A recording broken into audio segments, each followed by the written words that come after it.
먼저 박정훈 증인 발언대로 나와 사건 개요에 대해 10분 이내로 말씀해 주시기 바랍니다.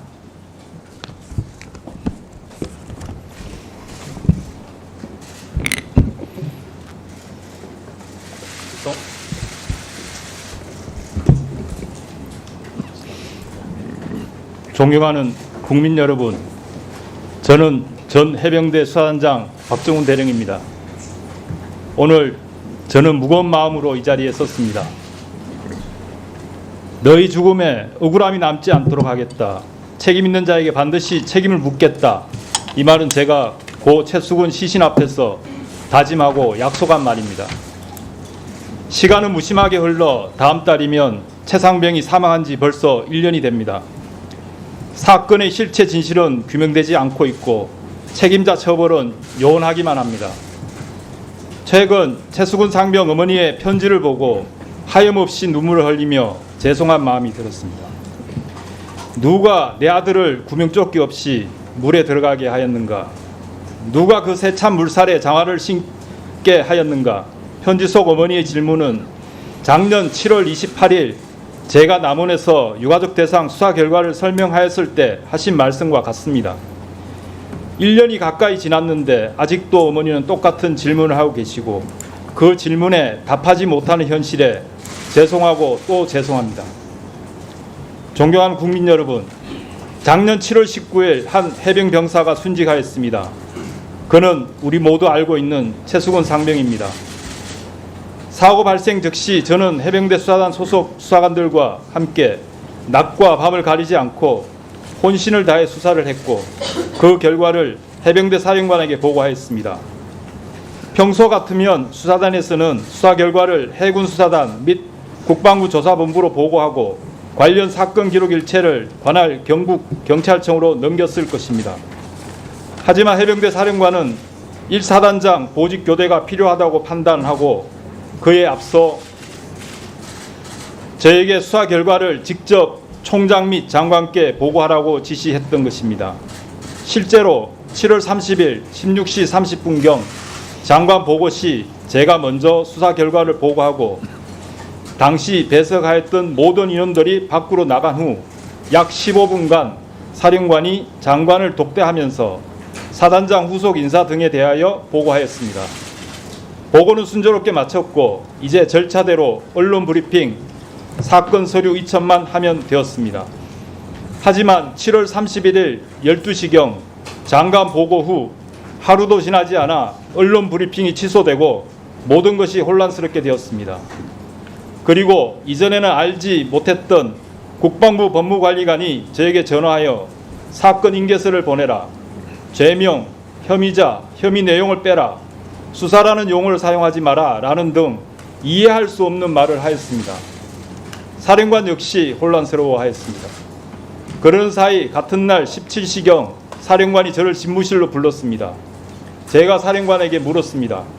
도대체 국방부가 왜 그러는 것입니까? 사령관은 저에게 오늘 오전 11시경 대통령이 수석 보좌관 회의에서 국방비서관으로부터 1사단 사망사고 관련 보고를 받으면서 이런 일로 사단장을 처벌하면 대한민국에서 누가 사단장을 할 수 있겠느냐며 경로하였다고 했습니다. 대통령이 국방과 관련하여 이렇게 화를 낸 적이 없다고도 했습니다.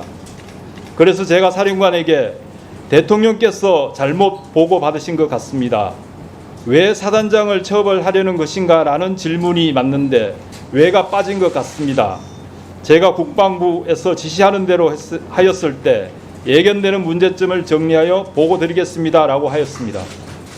이후 저는 중앙수사대장, 1광역수사대장, 수사지도관 등과 함께 이 문제에 대하여 논의하였고 과거 사이버 댓글 사건 수사 외압 관련 국방부 장관, 조사본부장이 구속된 사례를 회상하면서 수사 서류를 변경할 수 없는 이유를 정리하였습니다. 언론에서 이미 공개된 고 상병 최수근 익사 사건의 관계자 변경 시 예상되는 문제점이라는 문건입니다. 저는 사령관에게 동문건을 보고하면서 상급 부대인 국방부 조사본부에서 재검토할 것을 건의드렸습니다. 사령관도 동의하였고 그렇게 일은 마무리될 것으로 생각하였습니다. 하지만 이후에도 법무관리관은 저와 이틀에 걸쳐 5회 통화하면서 혐의 내용 등을 빼라, 혐의자를 직접적 과실 있는 자로 한정하라는 등의 말을 하였습니다. 이제 와서는 법무관리관은 단순히 의견 제시를 하였다고 하지만 단순한 의견 제시라면 왜 이틀에 걸쳐 5회씩이나 통화할 이유가 없습니다. 심지어 법무관리관 또 자신의 발언이 위험하다고 느꼈는지 외압으로 느끼십니까? 라고 묻기도 했습니다. 국방부의 수사 외압은 사령관에게도 가해졌습니다. 이미 언론 보도된 것과 같이 차관과 군사보좌관, 법무관리관들이 사령관에게 확실한 혐의자는 형사처벌, 지책임자는 징계로 하는 것을 검토해달라. 7월 30일 장관 결재는 중관 결재로 하고 장관 귀국 시 재보고하라. 해병대는 왜 말을 하면 안 듣는 것이냐? 라는 등 전화와 문자를 하였습니다.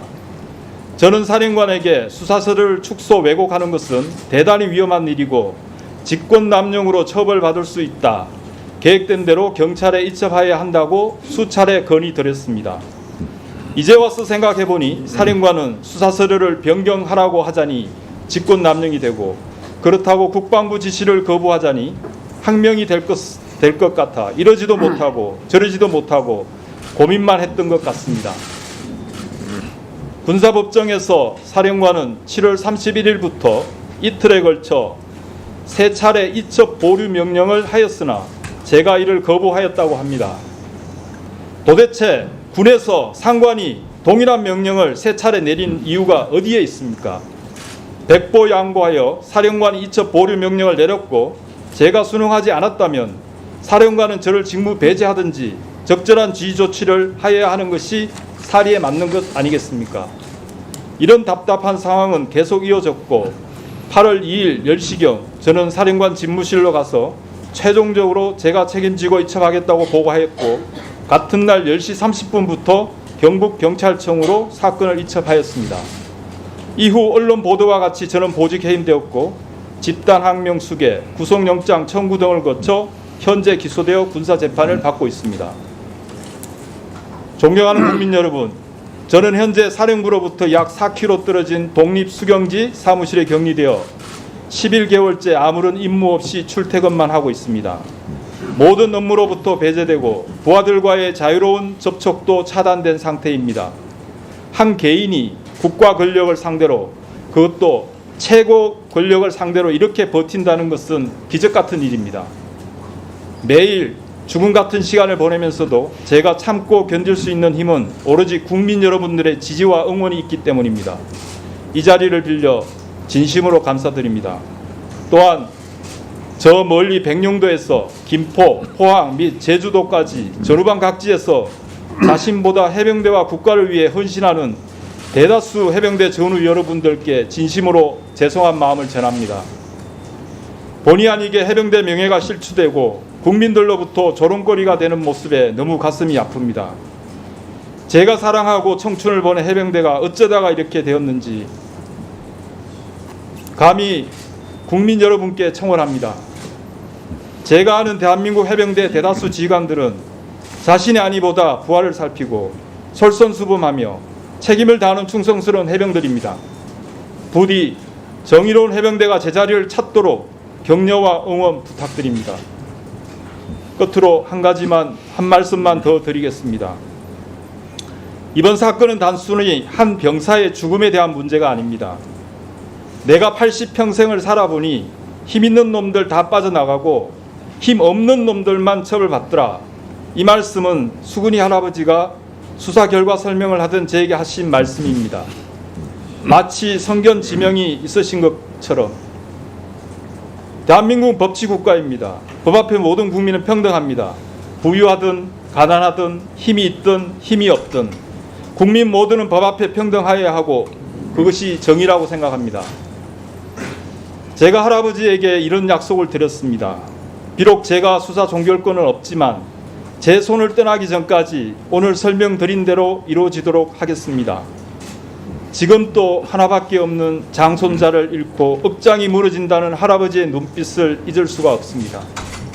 존경하는 국민 여러분, 대한민국은 국방의 의무가 있는 나라입니다. 모든 국민은 군과 직간접적으로 관련이 있을 수밖에 없습니다. 이번 사건은 반드시 올바르게 처리되고 책임 있는 자들은 합당한 책임을 져야 합니다. 그래야 제2의 수군이 같은 억울한 죽음을 예방할 수 있기 때문입니다. 부디 우리 사회에 진실을 밝히고 정의는 살아있음이 증명되도록 도와주세요. 저의 말을 경청해 주셔서 감사합니다.